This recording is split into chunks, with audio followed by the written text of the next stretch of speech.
In his little book, The Wisdom of the Desert, the great 20th century Trappist monk and writer on the contemplative life, Thomas Merton, recounts an ancient story of acceptance and deep compassion.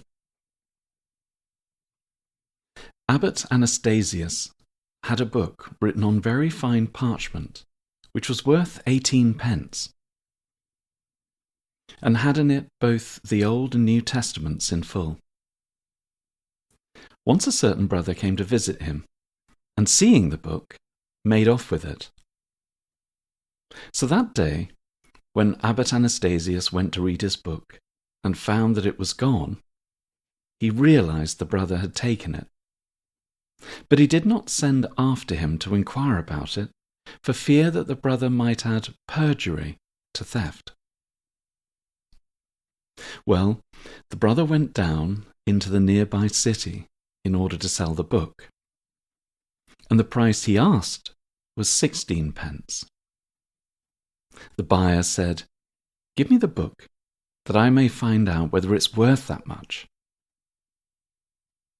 With that, the buyer took the book to the holy Anastasius and said, "Father, take a look at this book, please, and tell me whether you think I ought to buy it for 16 pence. Is it worth that much?"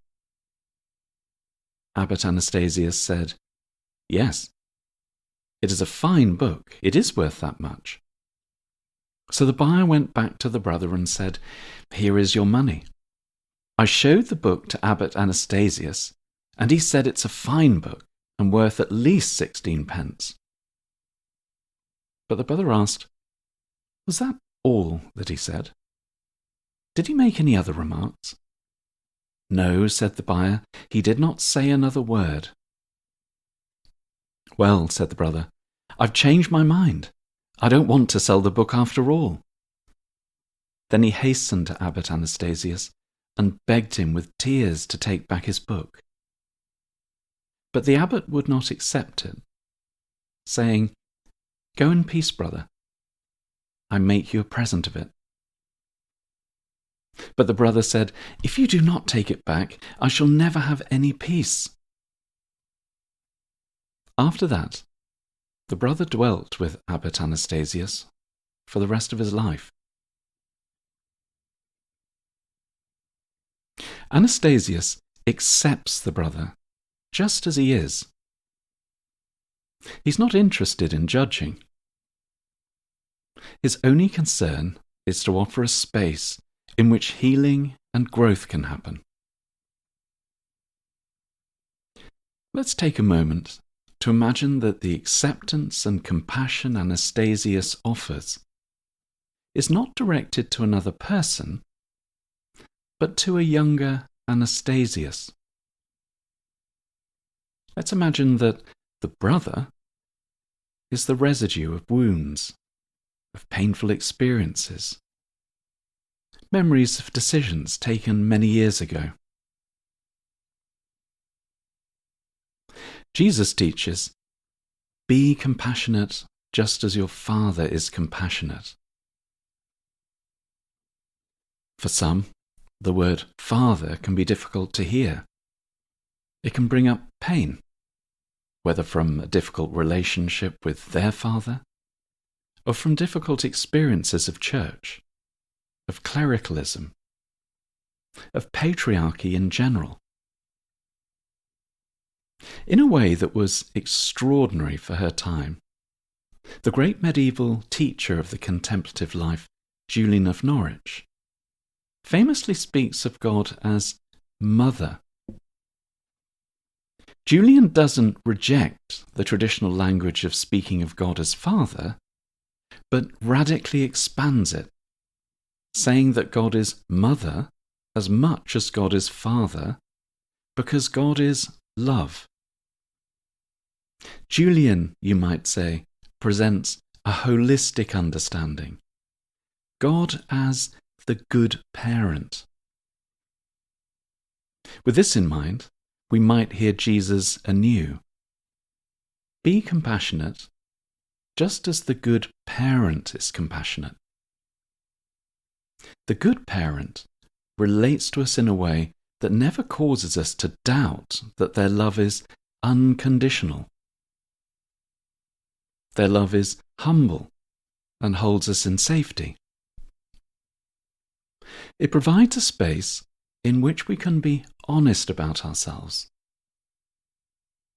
We can only acknowledge what needs to be met and tended to because the love that holds and sustains us is not interested in judging us, but only in healing and helping us grow. Our growth involves us being children. Making mistakes, not getting it, is entirely natural for children. It's unavoidable, to be expected. The good parent doesn't judge their child, doesn't withhold their love, condemn or inflict some sort of punishment on their child for being a child. Our failing, our falling over, our challenging and resisting is not against our nature, but part and parcel of it. It's entirely natural.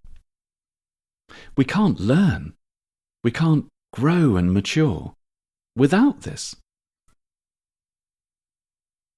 Julian, like Jesus, tells us that God's attitude towards us is also entirely natural.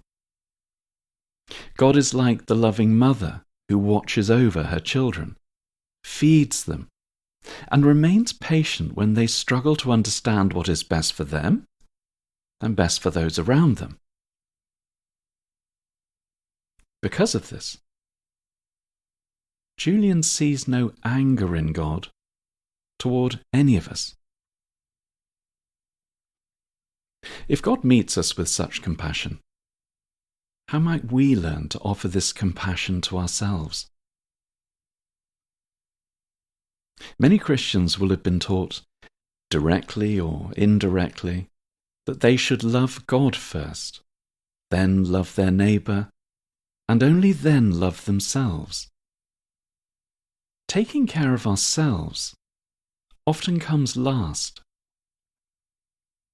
But the contemplative tradition reverses this order. By learning to love ourselves, we become better able to love one another. Learning to meet all that is present within us with silent, non-judgmental compassion, we can tend to our wounds and our pain. We can meet what we would rather not meet. We can gently loosen the knots of guilt that bind us and dissolve the constricting walls of shame that can make it so difficult to come close to others. We can learn to be compassionate, just as God, the good parent, is compassionate. A little while ago, someone from our practice community shared how meditation has helped them approach their relationship with their brother. They wrote, "My younger brother can be critical, negative and dramatic, but especially about his health, which I understand but find difficult to maintain sympathy for. Since beginning a regular meditation practice, I feel that I'm learning more self-compassion, and this is slowly helping me in trying to understand why my brother reacts in the way he does, and to be more patient and loving towards him. To listen to his concerns in as supportive a way as I can. This is a work in progress. Our growth is never complete. It is always a work in progress. Our opening, our unfolding within the boundless, unconditional love of God never ends. Abbot Anastasius manifests God the good parent. He doesn't judge his brother, but accepts him just as he is. And this acceptance and compassion provide a space for healing and growth. In meditation, we learn to meet the different aspects of ourselves with silent compassion rather than judgment. We come into the quiet spaciousness of God's love, in which our life, our relationships, can be transformed. Let's turn to our practice now, devoting our whole attention to this quiet, steady work of fully being here in the gift of our life, trying to follow Jesus' teaching, not to get caught up in worries about our life, our past and our future, allowing ourselves to become still, to become quiet, being content with just beginning and beginning again, releasing ourselves into our practice, into God's care, trusting that we lack nothing.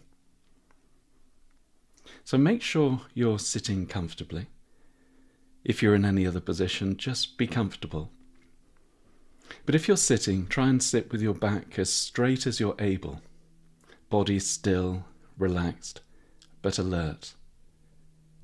You might like to begin by shutting your eyes gently and taking a few slightly slower, slightly deeper breaths, focusing your attention on the breath, noticing its flow.